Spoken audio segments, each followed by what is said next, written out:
ஹைரனா ஒபன ஹைரினா, எங்கள் தலைவரே, தலைவரின் மகனே, எங்களில் சிறந்தவரே, சிறந்தவரின் மகனே என்று நபிகள் நாயகம் ஸல்லல்லாஹு அலைஹி வஸல்லம் அவங்கள பார்த்து சொன்னாங்க.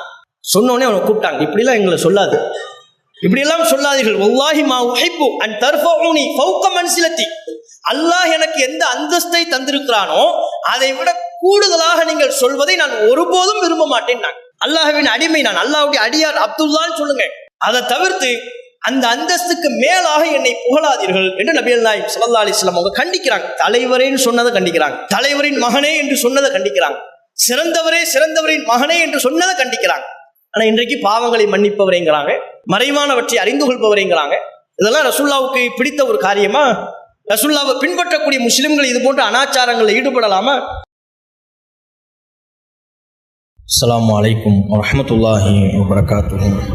எல்லாம் உள்ள அல்லாஹுவின் நல்லடியார்களே, உலகில் வாழ்கிற எல்லா மனிதர்களும் ஏதேனும் ஒன்றுக்கு ஆசைப்பட்டவர்களாக வாழ்ந்து கொண்டிருக்கிறார்கள். நம்மில் சிலர் பொருளாதாரத்தை திரட்ட வேண்டும், சொத்துக்களை சேகரிக்க வேண்டும் என்று பொருளாதாரத்தின் மீது ஆசை கொண்டவர்களாக இருப்போம். அல்லது பதவிகளின் மீது, அந்தஸ்துகளின் மீது ஆசை கொண்டவ மனிதர்களும் இருக்கிறார்கள். இது போன்று இந்த உலகத்தில் ஏதேனும் ஒன்றின் மீது ஆசை கொண்டவர்களாகத்தான் எல்லா மனிதர்களும் இயல்பிலேயே அவ்வாறு தான் இருக்கிறார்கள். அதுபோல் மனிதர்கள் ஆசை கொள்ளக்கூடிய அம்சங்களில் ஒன்றாகத்தான் புகழ், பாராட்டு என்கிற அம்சமும் இருக்கிறது. சிறியவர்கள் முதல் பெரியவர் வரை, ஆண் பெண் என்கிற எந்த விதமான பாரபட்சமும் இல்லாமல் எல்லோரும் ஏதேனும் ஒரு காரியத்திற்காக தாங்கள் புகழப்பட வேண்டும், பிறரால் பாராட்டப்பட வேண்டும் என்று விரும்புகிறார்கள். இயல்பிலேயே பிறரால் நாம பாராட்டப்படணும், புகழப்படணும். அது ஒரு சின்ன விஷயமாக இருந்தாலும் சரி, பெரிய விஷயமாக இருந்தாலும் சரி, அடுத்தவங்க நம்மளை பாராட்டுறது, புகழ்றது மனிதர்களுக்கு இயல்பிலேயே பிடித்திருக்கிறது. யாராவது ஒருத்தட்ட நம்ம சொன்னா போகும், டீ கடைக்கு போனோம், உங்களை பற்றி தான் ஒரே பேச்சா இருக்கு அப்படின்னா அவருக்கு அன்னைக்கு நைட்டுக்குள்ள தூக்கமே வராது. இல்லை, நம்மளை பற்றி தான் பேசிக்கிட்டு இருக்கிறாங்க போல இருக்கு. அதே போல யாராவது ஒரு இடத்துல நீங்க இல்லைன்னா இந்த காரியம் முடிஞ்சிருக்குமா, நீங்க மாத்திரம் இல்லை என்றால் இந்த வேலை நடந்திருக்குமான்னு சொல்லி பாருங்க, அவ்வளவுதான். அவரை கையில பிடிக்க முடியாது. நம்ம சொன்னது கரெக்டாக தான் சொல்ற, அப்படி நல்லா கணிச்சிருக்கிறீங்க, உங்களுக்கு தாங்க இந்த ஊர்லயே நல்ல கணிக்கிற தன்மை இருக்குது, நீங்க சொன்னதுதான் வாஸ்தவம், நிஜம், நான் இல்லைன்னா இந்த வேலை நடந்திருக்காது, நான் இல்லை என்றால் இந்த காரியம் முடிந்திருக்காது. இது போன்ற வார்த்தைகள் எல்லாம் மனிதர்கள் கேட்பதற்கு விரும்புறாங்க. அடுத்தவங்க நம்மளை பாராட்டணும். சிறுவர்களுக்கு கூட அது அந்த ஆசை இருக்கத்தான் செய்யுது. இப்போ பள்ளியில, கல்லூரியில ஏதேனும் ஒரு வேலையை ஆசிரியர்கள் கொடுத்து அதை முடித்து விட்டார்கள் என்றால் ஆசிரியர்கள் நம்மளை பாராட்டணும் என்று சிறுவர்கள் விரும்புவாங்க. பெண்களும் அதே போன்றுதான். ஏதாவது யூடியூப் சேனலை பார்த்து புதுசாக எதையாவது சமைப்பாங்க, ட்ரை பண்றோம்ங்கிற பேர்ல. ஒன்று புதுசாக செஞ்சிருக்கிறவன் நல்லா இருக்கா நல்லா இல்லையா, ஒரு வார்த்தை நல்லா இருக்குன்னு சொன்னா என்ன குறைஞ்சா போயிருவீங்க அப்படின்னு கேள்வி வரும். ஏன், எதுக்காக இந்த கேள்விலாம் வருகிறது? சின்ன நம்ம ஒரு முயற்சி செய்து நாம் ஒரு பலகாரத்தை தயார் பண்றோம், ஒரு உணவை தயார் செஞ்சு வச்சிருக்கிறோம். மனுஷன் புகழ்றாரா, பாராட்டுறாரான்னு பாருங்களேன். பாராட்டுவதற்கு இவர்களுக்கு மனம் இல்லை, புகழ்வதற்கு இவர்களுக்கு வார்த்தை இல்லை அப்படின்னு சொல்லக்கூடிய ஒரு குறைபட்டு கொள்ளக்கூடிய ஒரு தன்மை இருப்பதை பார்க்கலாம். அப்ப எல்லோருமே இயல்பிலேயே பிறரால் நாம் புகழப்பட வேண்டும், சிறிய பெரிய எந்த ஒரு காரணத்துக்காகவும் காரியத்துக்காகவும் அடுத்தவர்களின் பாராட்டி பெரிதும் விரும்பக்கூடியவர்களாக நாம் இருக்கோம். ஆனா நபிகள் நாயகம் ஸல்லல்லாஹு அலைஹி வஸல்லம் அவர்களை எடுத்துக்கொண்டால் இந்த இயல்புக்கு நேர் மாறான ஒரு மிகச்சிறந்த தலைவராக நபிகள் நாயகம் ஸல்லல்லாஹு அலைஹி வஸல்லம் அவங்க இருந்தாங்க. எந்த ஒரு காரியத்திற்காகவும் தான் அடுத்த நபர்களால் புகழப்பட வேண்டும் என்பதை துளியும் ரசூலுல்லாஹ் விரும்பியதே கிடையாது. அது சிறிய விஷயமா இருந்தாலும் சரி, பெரிய விஷயமாக இருந்தாலும் சரி, நபிகள் நாயகத்தின் தகுதிக்கு உட்பட்ட விஷயங்களாக இருந்தாலும் சரி, அடுத்தவர்களால் நபிகள் நாயகம் ஸல்லல்லாஹு அலைஹி வஸல்லம் அவர்களை ஒரு சின்ன வார்த்தையை கொண்டு புகழ்வதை கூட ரசூலுல்லாஹ் விரும்பல. புகழை விரும்பாத ஒரு தலைவர் என்றால் நபிகள் நாயகம் ஸல்லல்லாஹு அலைஹி வஸல்லம் அவர்கள் தான். எந்த அளவுக்கு நபிகள் நாயகம் அவர்கள் தாம் புகழப்படுவதை நஞ்சாக வெறுத்தார்கள். அதுவும் குறிப்பா தகுதிக்கு மீறி, அல்லாஹ் தனக்கு வழங்கியிருக்கிற அந்தஸ்தை மீறி புகழப்படுவதை துளி கூட விரும்பாதவர்களா இருந்தாங்க. அதற்கு நபிகள் நாயகத்தின் வாழ்க்கை வரலாறுல ஏராளமான நிகழ்வுகளை நாம சொல்ல முடியும். ஒரு முறை நபிகள் நாயகம் ஸல்லல்லாஹு அலைஹி வஸல்லம் அவர்களுடைய மகன் இப்ராஹிம் மரணித்து விட்டார். அன்றைக்கு சூரிய கிரகணம் ஏற்பட்டு விட்டது. ரசூலுல்லாஹ்வுடைய ரொம்ப பெரிதும் விருப்பத்திற்குரிய ஒரு மகன், ஆண் குழந்தை. இப்ராஹிம் அலைஹிஸ்ஸலாம் அவர்களுடைய நினைவாகத்தான் தாம் பிள்ளைக்கு இப்ராஹிம்னு பேர் வச்சாங்க. ஆனா நீண்ட காலம் அவர் வாழவில்லை. சில அறிவிப்புகள் 6 மாதம், சில அறிவிப்புகள் 6 வருஷம் என்று கூட வருகிறது வரலாற்று செய்திகள்ல. அப்போ சிறிய வயதிலேயே மரணித்து விடுகிறார். அன்றைக்குன்னு பார்த்து சூரிய கிரகணம் ஏற்படுகிறது. இப்போ மக்கள் தன்னியல்பா பேசிக் கொள்கிறார்கள். பாத்தீங்களா, ரசூலுல்லாஹ்வுடைய பிள்ளை இறந்து போயிட்டார்கள், அதனாலதான் சூரிய கிரகணம் ஏற்பட்டிருக்கிறது. நபிகள் நாயகம் வீட்டில் ஒரு இறப்பு ஏற்பட்டிருக்கிறது, ரசூலுல்லாஹ்வுக்கு ஒரு துக்கம் ஏற்பட்டிருக்கிறது, அந்த துக்கத்தில் சூரியன் பங்கெடுக்கிறது அப்படின்னு பேசிக்கிட்டு இருக்கிறாங்க.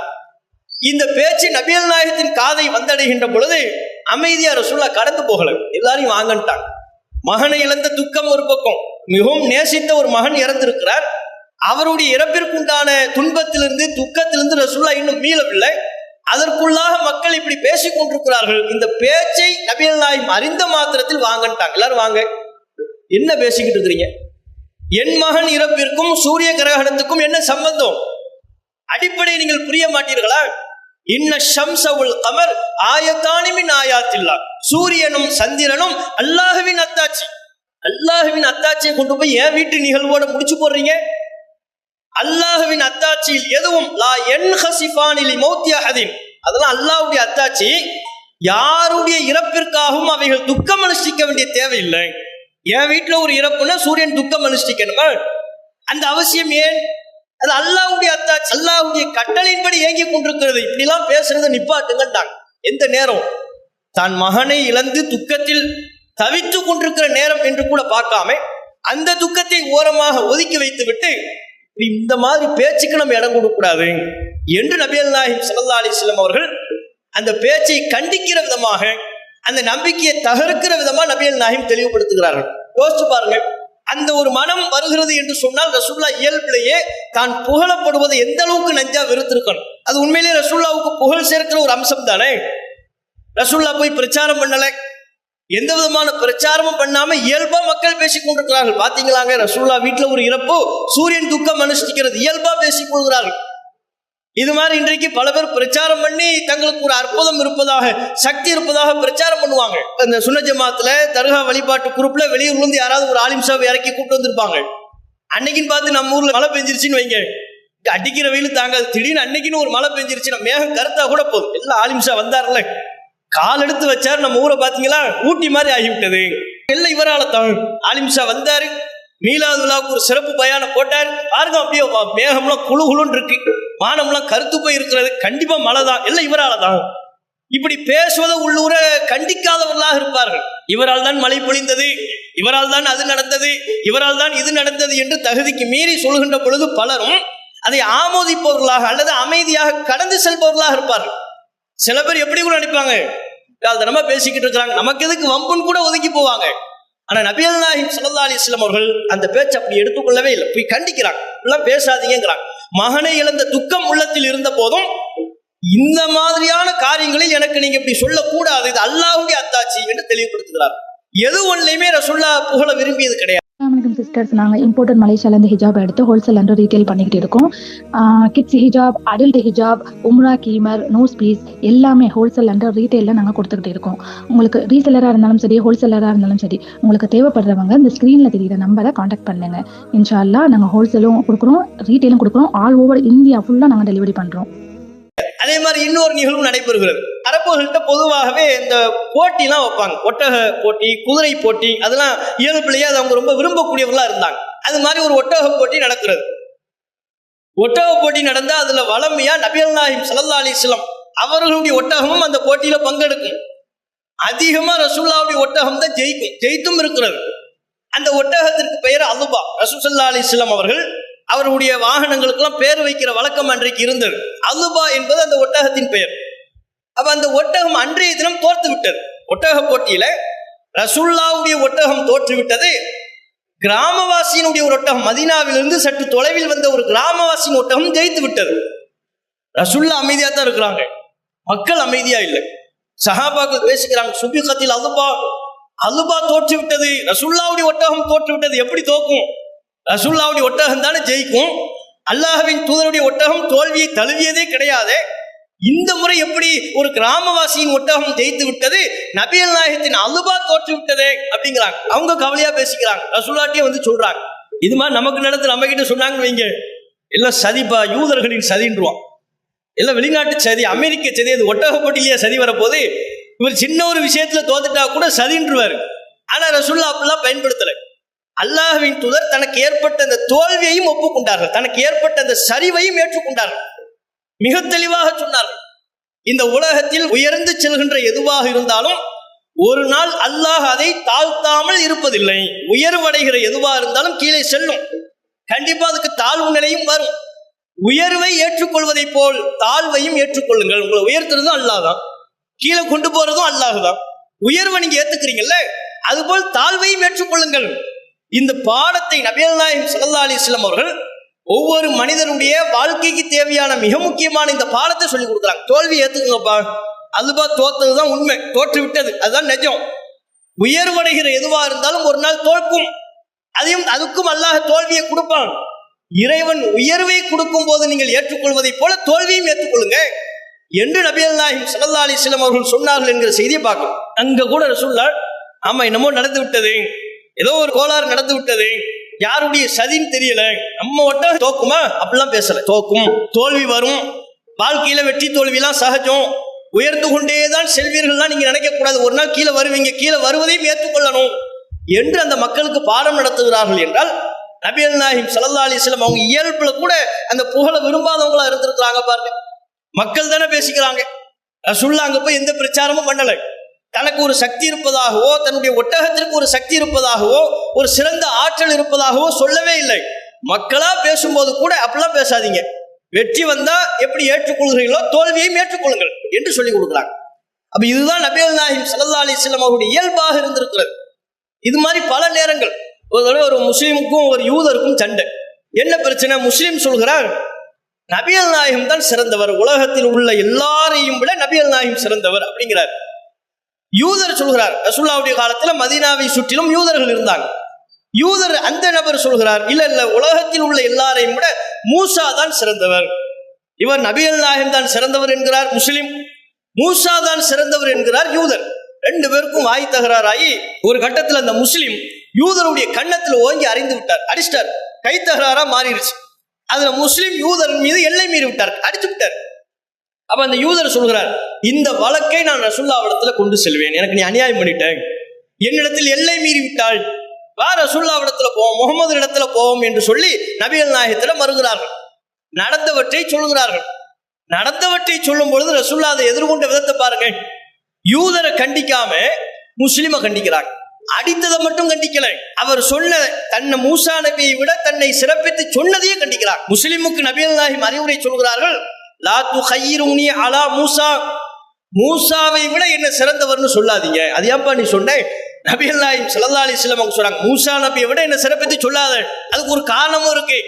சூர் ஊதப்படும் போது எல்லாரும் மயங்கி கீழே விழுந்துருவோம், எழுந்து நான் பார்க்கிற அதுக்கப்புறம் எல்லாருக்கும் ஒரு விழிப்பு கிடைக்கும், தெளிவு கிடைக்கும். தெளிவடைந்து நான் எழுந்து பார்க்கின்ற பொழுது மூசா அலைஹிஸ்ஸலாம் அவர்கள் அல்லாஹ்வுடைய அரிசிக்கு கீழே கீழ்ப்பகுதியை பிடித்துக் கொண்டு நின்று கொண்டிருக்கிறார்.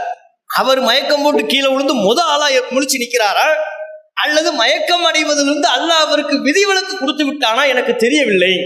அப்படிப்பட்ட ஒரு ஆளை விட என்னை நீ சிறப்பித்து சொல்லலாமா? என்னை நீ மூசாவை விட சிறப்பித்து சொல்லாதீர்கள் என்று நபிகள் நாயகம் ஸல்லல்லாஹு அலைஹி வஸல்லம் அவங்க ஒட்டுமொத்த முஸ்லிம்களுக்கும் கட்டளையிட்டார்கள். அப்ப நீங்க பாருங்க, இதுலயும் பாருங்க, நபிகள் நாயகம் ஸல்லல்லாஹு அலைஹி வஸல்லம் அவங்க தனக்கு புகழ் சேர்க்கணும்னு நினைச்சிருந்தா, தான் புகழப்படுவதை உள்ளூர விரும்பக்கூடியவர்களா நபிகள் நாயகம் அவங்க இருந்திருந்தா இந்த சம்பவத்தை எல்லாம் இப்படி கண்டித்து விவரித்து சொல்ல வேண்டிய அவசியம் இருக்கா? முஸ்லிம் அவர் சொன்னதுல என்னப்பா தப்புன்னு யூதரை கண்டிச்சிருக்கலாம். அவருக்கு நான் தான்ப்பா சிறந்தவரே, உனக்கு மூசா சிறந்தவரா இருக்கலாம். முஸ்லிமாகி அவருக்கு நான் தான் சிறந்தவர், நீ அவரோட வம்புக்கு போனேன்னு அடித்திருக்கலாமா இல்லையா? நபிகள் நாயகம் கையில தானே அதிகாரம் இருக்கிறது, ஆட்சி இருக்கிறது. எதையுமே சொல்லலை. என்ன எப்படி நீ சிறப்பித்து சொல்லலாம்னு முஸ்லிமை கண்டிக்கிறாங்க. காரணம் என்ன? துளியும் உள்ளளவுல தான் புகழப்படணும், மக்களால் தான் கொண்டாடப்படணும், பாராட்டப்படணும். அதை துளி கூட ரசூலுல்லாஹ் விரும்பியது கிடையாது. அந்த விருப்பம் ரசூலுல்லாஹ்வுக்கு துளியும் இருந்தது கிடையாது. அதனாலதான் நீங்க பாத்தீங்கன்னா சின்ன சின்ன காரியங்கள் எல்லாம் கூட ஈடுபடுவாங்க. நம்ம மனித பார்வையில் எதையெல்லாம் அற்பம் நம்ம நினைப்போமோ அந்த மாதிரியான காரியங்கள்ல கூட நபிகள் நாயகம் ஸல்லல்லாஹு அலைஹி வஸல்லம் அவர்கள் ஈடுபட்டிருக்கிறார்கள். சாதாரண மனிதரை போலவே தன்னுடைய அந்தஸ்து புகழ் அதையெல்லாம் பார்க்க மாட்டாங்க. பொதுவா புகழ விரும்பக்கூடியவங்களா இருந்தா நமக்குன்னு ஒரு காரியத்தை நம்ம நிர்ணயிப்போம். நம்ம தகுதிக்கு இதுதான் ஏற்றது, நம்ம அந்தஸ்துக்கு இதுதான் ஏற்றது. எல்லாவற்றிலையும் ஆடையா இருந்தாலும் சரி, உணவா இருந்தாலும் சரி, ஒரு கடைக்கு செல்வதா இருந்தாலும் சரி, டீ கடைக்கு போறதா இருந்தாலும், சாப்பிட்றதுக்கு போறதா இருந்தாலும், நம்ம அனைவருமே ஒரு தகுதியை நிர்ணயிப்போம். நம்ம தகுதிக்கு இந்த கடை தான், இங்கதான் நம்ம போய் டீ குடிக்கணும், நம்ம தகுதிக்கு இந்த ஹோட்டல்ல போய் தான் சாப்பிடணும், நம்ம அந்தஸ்துக்கு இந்த ஆடையை தான் உடுத்தணும், இதற்கு கீழான ஆடையை உடுத்தக்கூடாது, இதற்கு கீழான கடையில போய் சாப்பிடக்கூடாது, இதற்கு கீழான ஒரு செயலை நாம செய்து விடக்கூடாது என்று நம்ம ஒவ்வொருவருமே நமக்குன்னு சில செயல்பாடுகளை தீர்மானிப்போம். ரசூலுல்லாஹ் அப்படிப்பட்ட வரையறையே கிடையாது. அல்லாஹ்வின் தூதர் நபிகள் நாயகம் ஸல்லல்லாஹு அலைஹி வஸல்லம் அவர்கள் தனக்கென்று ஒரு அந்தஸ்து, ஒரு இமேஜை உருவாக்கி அந்த இமேஜுக்கு பாதிப்பு ஏற்படும்படியான செயல்களை செய்யக்கூடாது அப்படிங்கிற வரையறையே நபிகள் நாயகத்துக்கு கிடையாது. எல்லா காரியத்திலையும் செய்வாங்க. மக்களோடு மக்களாக இறங்கி எல்லா காரியங்களையும் ஈடுபடக்கூடியவர்களாகத்தான் நபிகள் நாயகம் இருந்தாங்க. பள்ளிவாசல்ல தொழுதுகிட்டு இருக்கிறாங்க, கிப்லா திசையில பார்த்தா சுபத்துல எச்சில் இருக்கு, அடுத்தவர் துப்புன எச்சில் சளி. ரசூலுல்லாஹ் தொழுது முடிச்சுட்டு தம்முடைய விரலால் அதை சுரண்டி சுத்தப்படுத்தினார். இந்த செயலை யாராவது செய்ய முடியுமா? நாம செய்வோமா? யார் துப்புனதுன்னு தெரியல, யாருடைய எச்சில்னு தெரியல. நாமே அசுத்தம் செய்திருந்தால் கூட அதை தொடுவதற்கு நம்ம கூச்சப்படுவோம். நாமே பள்ளிவாசலை அசுத்தப்படுத்தி வைத்திருந்தால் கூட அதை சுத்தம் செய்வதற்கு தயங்குவோம். யாரோ ஒருவர் அசுத்தப்படுத்தி வைத்திருந்தால் அதை சுத்தம் செய்வதற்கு முன் வருவோமா? இதை நம்ம செய்யலாமா? நம்ம நினைப்போம். நமக்கு இதுவா வேலை, வந்தமா நம்ம வேலையை பார்த்தோமா, தொழுதமா போனோமான்னு இல்லாம யார் யாரோ இல்லாம துப்பி இருப்பார்கள், அசுத்தப்படுத்தி வைத்திருப்பார்கள், அதை போய் நம்ம எடுத்து தூர போடுறதா அப்படி நம்ம நினைப்போம். நபிகள் நாயகம் ஸல்லல்லாஹு அலைஹி வஸல்லம் அவங்க அந்த பார்வையே ரசூலுல்லாஹ்வுக்கு இல்லை. பள்ளியில தொழுதுகிட்டு இருக்கும்போது பார்க்கறாங்க, கரெக்டா கிப்லா திசையில யாரோ துப்பி இருக்கிறாங்க, சளி பள்ளிவாசல் சோகத்துல போய் ஒட்டி கொண்டு இருக்கிறது. தொழுது முடிச்சுட்டு வேகமா போய் அதை கையால சுரண்டி சுத்தப்படுத்தினாங்க. அதுக்கப்புறம் மக்கள்கிட்ட சொன்னாங்க, தொழுகையில் இருக்கும்போது உங்களுக்கு எச்சில் அதிகமாகிவிட்டால் கிப்லா திசையை நோக்கி நீங்கள் உமிழாதீர்கள், கீழே மண்ணுல உமிழுங்கள். ஆனா அந்த காலத்துல மண்ணு தானே, பள்ளிவாசல எச்சு துப்புலாங்கிற சட்டை இப்போ வராது. என்ன கீழே போல பாய் இருக்கு, டைல்ஸ் இருக்கு, இதுல போய் துப்பிட்டு இருக்க கூடாது. அந்த காலத்துல மண்ணுல நின்றுதான் தொழுதாங்க. கீழே துப்பிட்டு அதை மூடிருங்கன்னாங்க. அப்போதும் கூட ரசூலுல்லாஹ் என்ன சொன்னாங்க, கீழே துப்புனீங்கன்னா அதை மூடிருங்க, அடுத்தவர்களுக்கு அது தொந்தரவு தராம இருக்கட்டும். எச்சில் மிகைத்து விட்டால் நாகரிகத்தை சொல்லி கொடுக்குறாங்க. அந்த மக்கள் அப்பந்தான் ஒவ்வொரு நாகரிகத்தையும் கற்றுக் கொள்கிறார்கள். அவர்களை நாகரிகப்படுத்தியதே இஸ்லாம் தானே.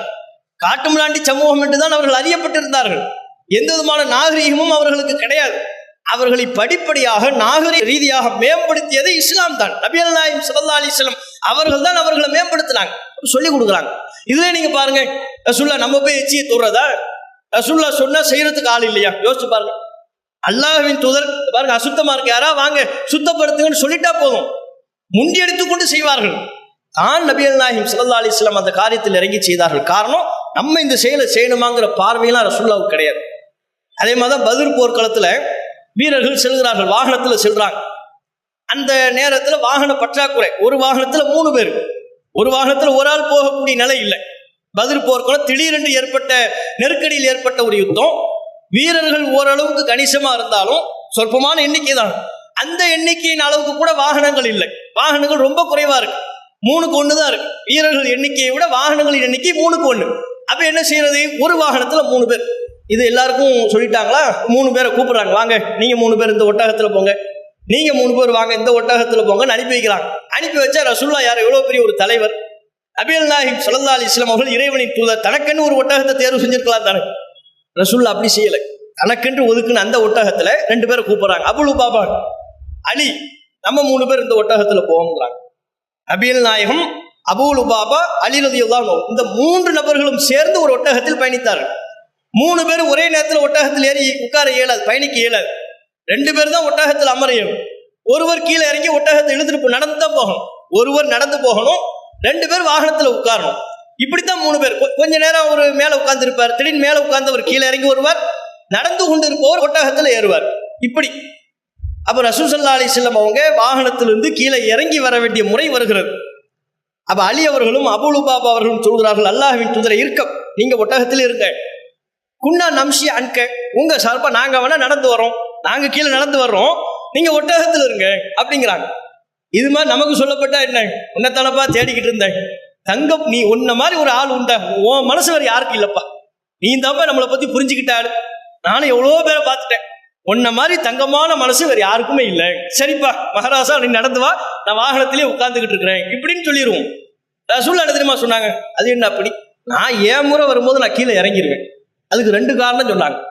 மா அன்துமா பி அக்வா மின்னி, நீங்க 2 பேரும் என்னை விட என்ன பலசாலியா, உடல் வலு என்று போட்டி போட்டால் உங்கள் இருவரை விட நான் பலசாலி, நான் திடகாத்திரமாக இருப்பவன், நான் ஆரோக்கியம், போட்டிக்கு வராங்க பாருங்க, நான் ஆரோக்கியமானவன், உங்களை விட ஆரோக்கியமா இருக்கிற நான் வாகனத்துல உட்கார்ந்து வரணுமா, இது ஒரு காரணம்.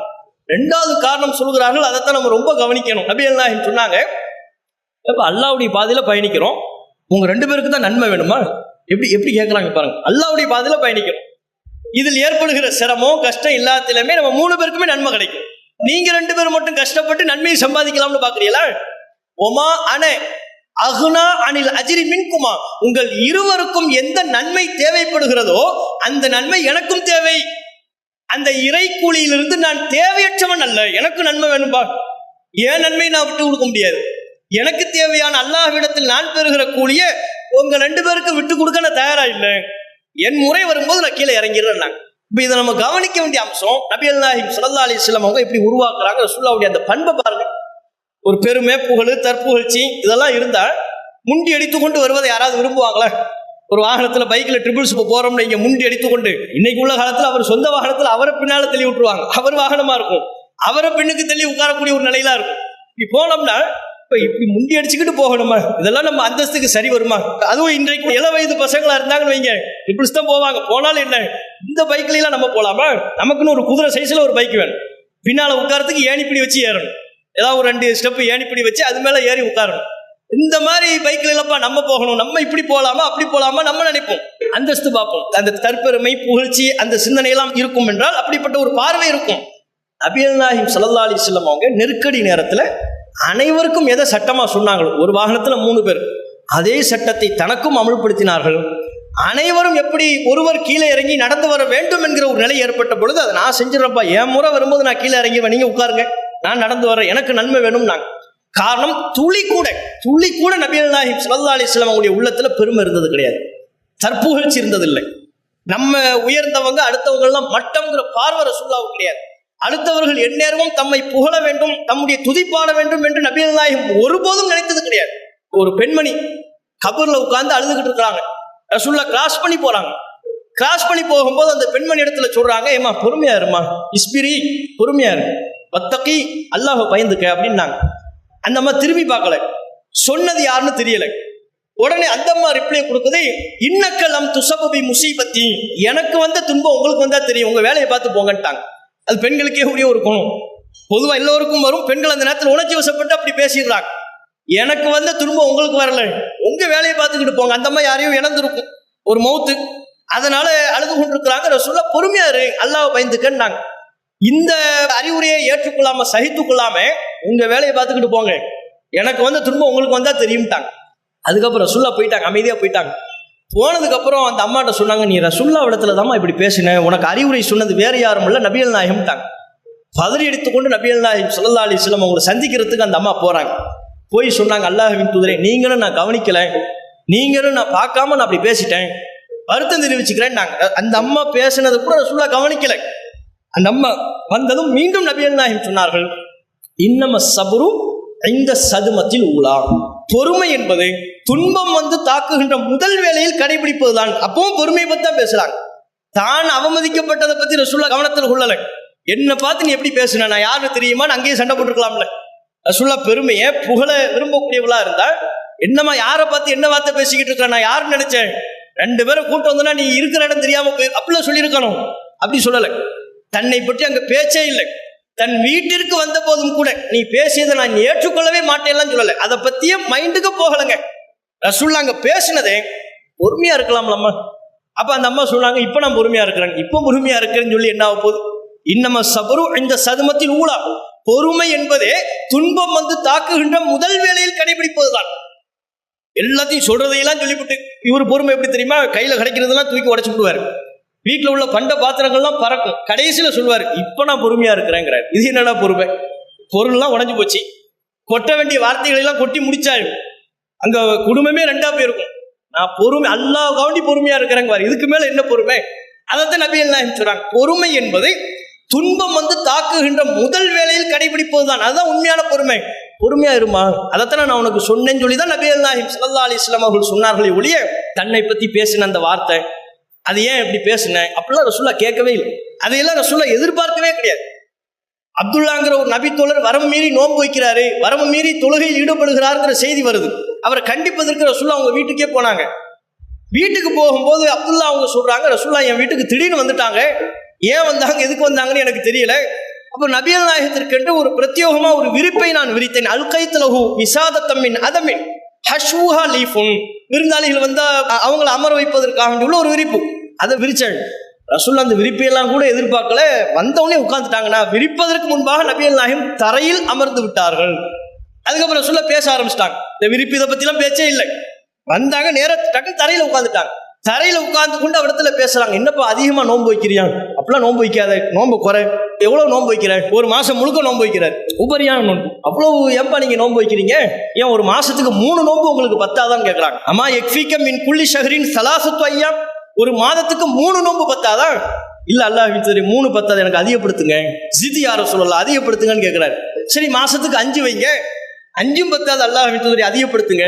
மாசத்துக்கு 7 வைங்க. 7ம் எனக்கு போதாது, இன்னும் அதிகப்படுத்துங்க. உபரியான நோன்பு, உபரியான நோன்பை ஒரு மாசம் முழுக்க வைக்கிறாரு. அவரை ரசூல் ஸல்லல்லாஹு அலைஹி வஸல்லம் அவங்க லிமிட் பண்றாங்க, மாசத்துக்கு 3 வைங்கிறாங்க, பத்தாதுங்கிறார். மாசத்துக்கு 5 வேணா வைத்துக் கொள்ளுங்கள், பத்தாதுங்கிறார். 7 வைங்கிறார், அதுவும் பத்தாதுங்கிறார். 9 வைங்க, அதுவும் பத்தாதுங்கிறார். இப்படி போய்கிட்டே இருக்கு. அதிகப்படுத்துங்க அதிகப்படுத்துங்கன்னு அவர் சொல்லிக்கிட்டே இருக்கிறார். நோன்புல சிறந்த நோன்பு தாவூத் அலைஹிஸ்ஸலாம் அவங்களுடைய நோன்பு தான். அதை மிஞ்சி நோன்பு கிடையாது. சும் யோமன் வாஃப்திர் யோமன், ஒரு நாள் நோன்பு வைங்க, ஒரு நாள் நோன்பு விட்டுருங்க. இதுக்கு மேல் நீங்க நோன்பு வைக்க கூடாது. மாசத்துக்கு 15 வரும், 14 அல்லது 15 வரும். அதுக்கு மேல நோன்பு வைக்க கூடாது என்று நபிகள் நாயகம் ஸல்லல்லாஹு அலைஹி வஸல்லம் அவர்கள் அந்த நபித்தோழருக்கு கண்டித்தார்கள் என்பதை நம்ம பார்க்கிறோம். இதுல ரசூலுல்லாஹ்வுடைய அந்த பண்பை தான் நம்ம கவனிக்கணும். உள்ள வர்றாங்க, அந்த விரிப்பு அதெல்லாம் ரசூலுல்லாஹ் எதிர்பார்க்கவே இல்லை, டக்குன்னு உட்கார்ந்துட்டாங்க. இதான் ரசூலுல்லாஹ்வுடைய துளி கூட உள்ளத்தில் கர்வம் இல்லாதவளா இருந்தாங்க, பெருமை இல்லாதவளா இருந்தாங்க. புகழப்படக்கூடாது என்பதை ரசூலுல்லாஹ் கண்டிச்சாங்க. சஹாபாக்கள் சொல்றாங்க, நாங்க ஒரு சபையில் அமர்ந்திருப்போம், அல்லாஹ்வின் தூதர் எங்களை கடந்து செல்வார்கள். கடந்து செல்கின்ற பொழுது நபிகள் நாயகத்திற்காக நாங்கள் எழுந்து நிற்க மாட்டோம். லா நகூமுலஹு, ஏன் இதை ஒரு செய்தியா சொல்றதுக்கு என்ன காரணம்? எழுந்து நிற்போம் என்பதை ஒரு செய்தியா சொல்லலாம், எழுந்து நிற்க மாட்டோம் என்பதை செய்தியா சொல்கிறார்கள். காரணம் லி கராஹத்திஹி அன் நபி ஸல்லல்லாஹு அலைஹி வஸல்லம், எழுந்து நிற்க கூடாது என்று நபிகள் நாயகம் எங்களை தடுத்தார்கள். ரசூலுல்லாஹ்வுக்கு அது பிடிக்காது.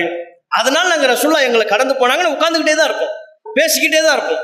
நபிகள் நாயகம் எங்களை கடந்து செல்கின்ற பொழுது எங்களில் ஒருவரும் நபிகள் நாயகத்திற்காக எழுந்து நிற்க மாட்டோம், ஏனென்றால் எழுந்து நிற்க கூடாது என்று நபி சொன்னார்கள். இதுதான் நபிகள் நாயகம். அப்படிப்பட்ட நபிகள் நாயகம் ஸல்லல்லாஹு அலைஹி வஸல்லம் அவங்களை என்ன சமகாலத்துல பாக்குறாங்க, யூதர்கள் எல்லாம் பாக்குறாங்க, கிறிஸ்தவர்கள் எல்லாம் பாக்குறாங்க. அவங்களுக்கு அனுப்பப்பட்ட இறை தூதரை வரம்பு மீறி புகழ்றதை பாக்குறாங்க. அந்த நிலை அவர்களை கடவுள் என்கிற அந்தஸ்துக்கு அந்த இறை தூதரை உயர்த்தி விட்டார்கள் என்பதை பாக்குறாங்க. அதை பார்த்துட்டு தான் மக்களுக்கு சொல்றாங்க, என்ன நீங்க இது மாதிரி வரம்பு மீறி புகழ்ந்துடாதீங்க, அந்த நிலைக்கு என்ன கொண்டு போயிடாதீங்க என்று நபிகள் நாயகம் ஸல்லல்லாஹு அலைஹி வஸல்லம் அவர்கள் தடுத்தார்கள், கண்டித்தார்கள். இப்படி புகழ துளி கூட விரும்பாத நபிகள் நாயகம் ஸல்லல்லாஹு அலைஹி வஸல்லம் அவர்களை இன்றைக்கு மௌலிதுங்கிற பேர்ல, மீலாது விழாங்கிற பேர்ல ரசூலுல்லாஹ் தான் பாவங்களை மன்னிப்பவர்கள், நபிகள் நாயகம் தான் நோய் நொடியை நீக்குபவர்கள், நபிகள் நாயகம் தான் குறைகளை போக்குபவர்கள், நபிகள் நாயகம் தான் மறுமையில் ஈடற்றத்தை தருபவர்கள் என்றெல்லாம் பலமாரியாக எதையெல்லாம் ரசூலுல்லாஹ் கண்டித்தார்களோ, எதுவெல்லாம் நபிகள் நாயகத்திற்கு பிடிக்காதோ அதையெல்லாம் சொல்லி இன்றைக்கு முஸ்லிம்கள்ல உள்ளவர்கள் பலரும் புகழ்ந்து கொண்டிருக்கிறார்கள். கேட்டா மீலாது விழா கொண்டாடுறோம், மௌலிது ஓதுறோம்னு சொல்றாங்கன்னா, ஒரு முஸ்லிம் நம்முடைய நிலை என்ன? ரசூலுல்லாஹ்வுக்கு எது பிடிக்குமோ அதைத்தான் நம்ம செய்யணும். அப்பதான் நம்ம ரசூலுல்லாஹ்வை நேசிக்கிறோம் என்பதன் அர்த்தம். ஒரு பிள்ளை தந்தையை நேசிப்பதின் வெளிப்பாடு என்ன? தந்தைக்கு என்ன பிடிக்குமோ அதை செய்யணும், நல்லதுல. தந்தை ஒன்று செய்யாதுன்னு சொன்னா விட்டுறணும். தாய் எதை பிடிக்குமோ அதை செய்யணும். தாய்க்கு ஒன்று பிடிக்காது என்றால் அதை விட்டுவிட வேண்டும். அதே போலத்தான் ஒவ்வொரு காரியத்திலையும் ஒரு மனைவி கணவனை நேசிக்கிறாள் என்றால் அதனுடைய பொருள் என்ன? கணவனுக்கு எது பிடிக்குமோ அதன்படி நம்ம நடப்போம். கணவனுக்கு பிடிக்காதுன்னா அதை விட்டுறணும். இப்படி அவர்களுக்கு எது பிடிக்கும் பிடிக்காது என்று பார்த்து செய்வதுதான் நேசத்தின் வெளிப்பாடு.